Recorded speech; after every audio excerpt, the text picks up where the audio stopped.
बिस्मिल्लाहिर्रहमानिर्रहीम। अस्सलाम वालेकुम। मैं हूं डॉक्टर अली हसन, न्यूरोलॉजिस्ट, और अपने channel neuro awareness with doctor Ali Hasan से आपको खुश आमदीद कहता हूं।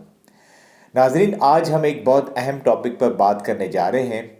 ये माइग्रेन है, जिसे हमारे माशरे में आधे सर दर्द के नाम से पहचाना जाता है। इसे दर्द शकीका भी कहते हैं। इस बीमारी की अलामात बताने से पहले मैं चाहूँगा कि कुछ ज़रूरी पॉइंट्स आपको बताऊँ। वो ये कि माइग्रेन एक मौरूसी बीमारी है जो वालिदैन से बच्चों में मुंतकिल होती है। अगर आपके वालिदैन में से किसी एक को माइग्रेन है तो 50% चांस है कि आपको भी माइग्रेन होगा। लेकिन अगर माँ बाप दोनों इस मर्ज़ का शिकार है तो ये रिस्क 75% बढ़ जाएगा। ये बीमारी औरतों को ज़्यादा मुतासिर करती है और वजह उनके अंदर मौजूद हार्मोन्स की तब्दीली है। अमूमन ये बीमारी नौजवानों और जवानों में ज़्यादा देखी गई है, लेकिन ये बच्चों और बूढ़ों को भी मुतासिर कर सकती है। नाजरीन, माइग्रेन में मरीज़ को जो सर दर्द होता है वो आधे में भी हो सकता है और पूरे सर में भी हो सकता है। आगे की तरफ भी हो सकता है और पीछे की तरफ भी। कुछ मरीज़ों को ये दर्द आँख तक आ जाता है। जब सर दर्द की शिद्दत ज़्यादा होती है तो मरीज़ को ऐसा महसूस होता है जैसे सर के अंदर उसका दिल धड़क रहा हो, और जिसे हम थ्रोबिंग पेन कहते हैं। और ये कैफियत मरीज़ के लिए काफ़ी तकलीफ़देह होती है। कुछ मरीज़ों को उल्टी आती है और कुछ का जी मतलाने लगता है, और कुछ को रोशनी आँखों में चुभती हुई महसूस होती है, तो कुछ को आवाज़ें कानों में बुरी महसूस होती हैं। बाज़ औक़ात ये सर दर्द इतना शदीद होता है कि आप उसकी वजह से कोई काम भी नहीं कर सकते, बल्कि चुपचाप बैठ जाते हैं या लेट जाते हैं। माइग्रेन की एक ख़ास बात ये भी मैं आपको बताऊं कि ये दर्द मुस्तकिल नहीं रहता, बल्कि आता जाता रहता है। अब रोज़ आए, हफ्ते में 2 मरतबा आए या साल में 4 मरतबा। यहाँ मैं इस बात की वजाहत ज़रूरी समझता हूँ कि हर शख्स का माइग्रेन अपना होता है। ये ज़रूरी नहीं कि अगर एक घर में 3 लोगों को माइग्रेन की बीमारी है तो सबको एक ही जैसी होगी। इसे समझना बड़ा ज़रूरी है, क्योंकि अक्सर औक़ात मरीज़ हमसे बहस करने लग जाते हैं कि जैसा सर दर्द हमारा है वैसा हमारे भाई या हमारी बहन या हमारे वालिदैन का नहीं है। इसलिए उनका ख्याल होता है कि उनको अलग बीमारी है और उनके बहन और भाइयों को और उनके वालिदैन को अलग बीमारी है।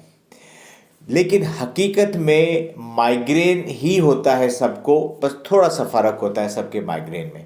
नाज़रीन, जहाँ तक माइग्रेन को डायग्नोस करने का ताल्लुक़ है तो हम डॉक्टर्स हजरात आपकी अलामात की बुनियाद पर ये डायग्नोस करते हैं कि आपको माइग्रेन है कि नहीं है। अमूमन माइग्रेन के लिए दिमाग के सीटी स्कैन या एमआरआई की ज़रूरत नहीं महसूस होती, क्योंकि माइग्रेन की केस में आपका दिमाग के जितने भी अगर फ़ोटो करवाए जाएं तो वो नॉर्मल आते हैं। बहैसियत मरीज़, माइग्रेन की अलामात के अलावा आपके लिए 2 चीज़ों का समझना बड़ा ज़रूरी है। उनमें से एक वार्निंग साइन है और दूसरी ट्रिगर फैक्टर्स हैं, क्योंकि इन 2 चीज़ों का इल्म न सिर्फ आपको अपने माइग्रेन को समझने में मददगार साबित होगा, बल्कि ये आपके माइग्रेन को बेहतर तरीके से हैंडल करने में भी मुफीद होगा। वार्निंग साइन दरअसल कुछ अलामात होती हैं जो माइग्रेन के सर दर्द शुरू होने के 1-2 दिन पहले मरीज़ महसूस करता है। उसमें जमाइयों का ज़्यादा आना, बहुत प्यास या भूख का लगना, तबीयत में चिड़चिड़ापन या उदासी का आ जाना। कुछ मरीज़ों को सर दर्द से आधा घंटा पहले अपनी आँखों के आगे धब्बे या तारे या जिगजैग लाइनें नज़र आना शुरू हो जाती हैं, जिसकी वजह से ऐसे मरीज़ों की नज़र आर्जी तौर पर मुतासिर होती है। नाज़रीन, जब आप महसूस करें कि आपके सर दर्द से पहले कोई वार्निंग साइन आती है तो मेरा मशवरा होगा कि आप फ़ौरन दर्द की दवाई खा लिया करें, ताकि ये सर दर्द शुरू होने से पहले ही ख़त्म हो जाए, या फिर अगर वो आता भी है तो उसकी शिद्दत कम हो। जहाँ तक ट्रिगर फैक्टर्स का ताल्लुक़ है तो ये वो अवामिल या मुहर्रिकात होते हैं जो आपको सर का दर्द करवा सकते हैं, जिनका आपके सर दर्द करवाने में बहुत अहम रोल है। اس کو سمجھنا اس لیے بھی ضروری ہے کیونکہ ان میں سے کئی کو اگر آپ کنٹرول کر لیں تو آپ کو سر درد نہیں ہوگا۔ مثلا آپ کو بھوک لگ رہی ہے اور آپ کھانا نہیں کھا رہے، آپ کوئی لمبا سفر کر رہے ہیں، نیند کی کمی یا زیادتی کا شکار ہے، تیز روشنی جیسے کہ دھوپ، اس کے علاوہ تیز آوازیں، تیز خوشبو کا آنا، کھانے پینے کی کچھ اشیاء مثلا پنیر یا چاکلیٹ وغیرہ، یا کافی، چائے، سافٹ ڈرنک میں موجود کیفین کا زیادہ ہونا، یہ تمام فیکٹرز آپ کو سر درد کروا سکتے ہیں۔ لیکن یاد رکھیے ہر شخص کا اپنا ٹریگر ہوتا ہے۔ مثلا اگر آپ کی والدہ کو نیند کی کمی کی وجہ سے سر درد ہوتا ہے تو ضروری نہیں کہ آپ کو بھی ہو سکتا ہے کہ آپ کو سفر کرنے سے سر میں درد ہوتا ہو۔ ناظرین، جیسا کہ ہم پہلے کہہ چکے ہیں کہ خواتین مائیگرین کے مرض کا زیادہ شکار ہوتی ہیں، اور ایسا ان کے اندر موجود ایک ہارمون جس کا نام ایسٹروجن ہے اس کی کمی بیشی کی وجہ سے ہوتا ہے۔ یہ تبدیلی ماہواری یا منتھلی سائیکل سے پہلے یا اس کے دوران آتی ہیں، یا جب وہ پریگننٹ ہوتی ہیں، یا جب وہ کوئی ایسی دوائی کھاتی ہیں جو کہ پریگننسی کو روکنے میں استعمال ہوتی ہیں، یا پھر جب ان کی عمر زیادہ ہونے کی وجہ سے ان کے منتھلی سائیکلز بند ہو جاتی ہیں جسے ہم مینوپاز کہتے ہیں۔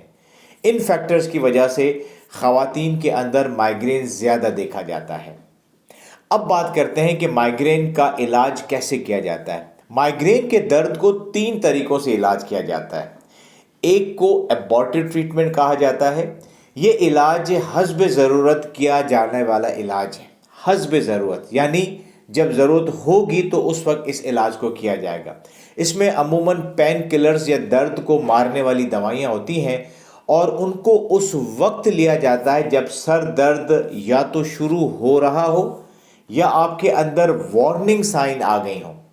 اس لسٹ میں عام پین کلر میڈیکیشنز بھی ہیں اور خاص پین کلر بھی ہوتی ہیں جو کہ خصوصی طور پر مائیگرین میں ہی دی جاتی ہیں، جبکہ دوسرے قسم کے علاج کو پریونٹیو ٹریٹمنٹ کہا جاتا ہے۔ یہ دوائیوں کا کورس ہوتا ہے، یعنی یہ کورس کی دوائیاں ہوتی ہیں جو کہ مائیگرین کے ان مریضوں کو دی جاتی ہیں جن کو سر کا درد بہت جلدی ہوتا ہے۔ اس کورس سے کیا فائدہ ہوتا ہے؟ اس کورس سے ایک تو درد کی شدت میں کمی آ جاتی ہے، اور اس کے علاوہ جتنا جلدی یہ درد آتا ہے وہ کم سے کم ہوتا چلا جاتا ہے۔ ناظرین، یہ کورس کم سے کم 4 سے 6 ماہ کے لیے دیا جاتا ہے۔ یہاں میں آپ کو ایک ضروری بات سمجھانا چاہوں گا، وہ یہ کہ مائیگرین کی بیماری اس کورس کے علاج سے کنٹرول میں آ جاتی ہے، لیکن جڑ سے ختم نہیں ہوتی۔ بعض اوقات آپ کو لمبے عرصے کے لیے بھی کورس کی ضرورت پڑ سکتی ہے۔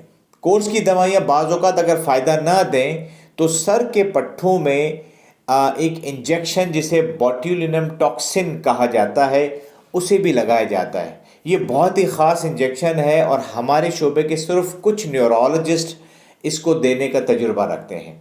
تیسرے قسم کے علاج کو ٹریگر مینجمنٹ کہتے ہیں۔ اس میں ہم مریضوں کو یہ بتاتے ہیں کہ اپنے ٹریگر فیکٹرز کو پہچانیں، یہ جانیں کہ کس وجہ سے آپ کا سر درد شروع ہوتا ہے، اور پھر اس وجہ اس ٹریگر سے بچنے کی کوشش کریں۔ مثلا اگر آپ کو نیند کی کمی کی وجہ سے سر درد ہو رہا ہے تو اپنی نیند کو وقت پر لیں اور پورا لیں۔ اگر آپ کو بھوک لگنے سے سر درد ہوتا ہے تو وقت پر کھانا کھائیں، اور اگر اس وقت کھانا اویلیبل نہ ہو تو آپ کوئی بھی میٹھی چیز لے لیں، بسکٹس وغیرہ لے لیں، تاکہ آپ کے خون کے اندر گلوکوز لیول بیلنس ہو جائے۔ اور اگر آپ کو اسٹریس اور پریشانی کی وجہ سے سر درد ہوتا ہے تو اس سے دور رہنے کی کوشش کریں۔ اس کا ایک بڑا آسان طریقہ ہے جو میں خود اپنے لیے کرتا ہوں، وہ یہ کہ اپنے کام سے کام رکھیں، لوگوں سے بے جا بحث و مباحثے سے بچیں، اور جو لوگ آپ کے لیے پریشانی کا باعث بنتے ہیں نا ان کو اوائڈ کریں۔ اور اگر خواتین کو ماہواری سے 1-2 دن پہلے یا ماہواری کے دوران سر درد شروع ہو جاتا ہے تو ان کے لیے میرا مشورہ ہے کہ 2-3 دن تک وہ کوئی بھی پین کلر جو ہے لے سکتی ہیں۔ اگلی ویڈیو تک اجازت چاہوں گا۔ آپ اپنے پیاروں کا اور اس چینل کا خیال رکھیے گا۔ اللہ نگہبان۔